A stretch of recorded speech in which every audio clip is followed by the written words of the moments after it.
ఈరోజు మనం ఆహ్, వినడానికి ఒకేలా ఉండే 3 ఆంగ్ల పదాల గురించి మాట్లాడుకుందాం. అవును. అన్నీ యాప్‌తోనే మొదలవుతాయి. కరెక్ట్.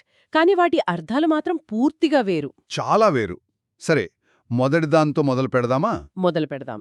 మొదటి పదం అబేట్. అబేట్. అబేట్ అంటే ఏదైనా తగ్గడం. హ్మ్. దాని తీవ్రత తగ్గడం అన్నమాట. ఓకే.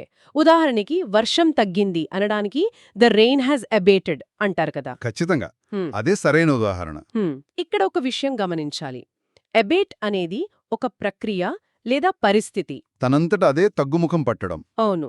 ఒక వ్యక్తి చేసే చర్య కాదు. అంటే రాజు తుఫానును తగ్గించాడు అని చెప్పలేము. హో, అలాగా? అర్థమైంది. తుఫాను తగ్గింది అంటాం. అది దీని ప్రత్యేకత. సరే. అంటే ఒక పరిస్థితి తీవ్రత తగ్గడం అబేట్. మరి ఒక వ్యక్తి తన అధికారాన్ని తగ్గించుకుంటే ఆ అదే కావాలనే వదులుకుంటే.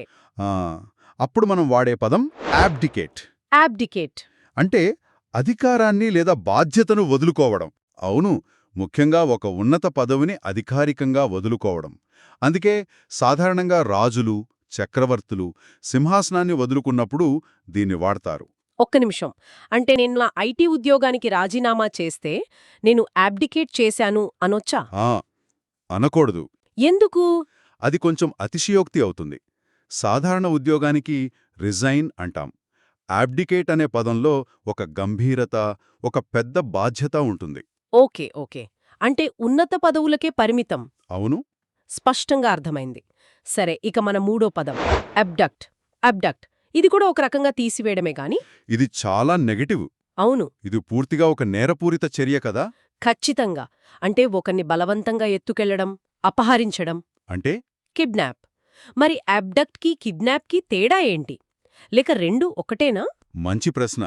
చాలామందికి ఈ సందేహం వస్తుంది. వాడుకలో రెండిటినీ ఒకేలా వాడినా ఒక చిన్న తేడా ఉంది. ఏంటది?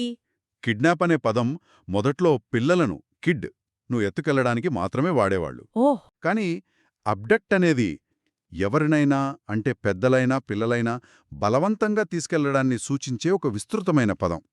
అందుకే చట్టపరమైన వార్తల్లో అబ్డక్ట్ అనే పదం ఎక్కువగా కనిపిస్తుంది. చూశారా? ఒకేలా మొదలైన ఈ 3 పదాలు మనల్ని 3 వేర్వేరు ప్రపంచాల్లోకి తీసుకెళ్తున్నాయి. అవును, ఒకటి వాతావరణం, ఒకటి రాజకీయం. ఇంకొకటి ఏకంగా నేరం గురించి మాట్లాడుతుంది. చాలా ఆసక్తికరంగా ఉంది. నిజమే. ఒకేలాంటి శబ్దాలున్నా వాటి మధ్య ఉన్న చిన్న తేడాలు మొత్తం అర్థాన్నే మార్చేస్తాయి.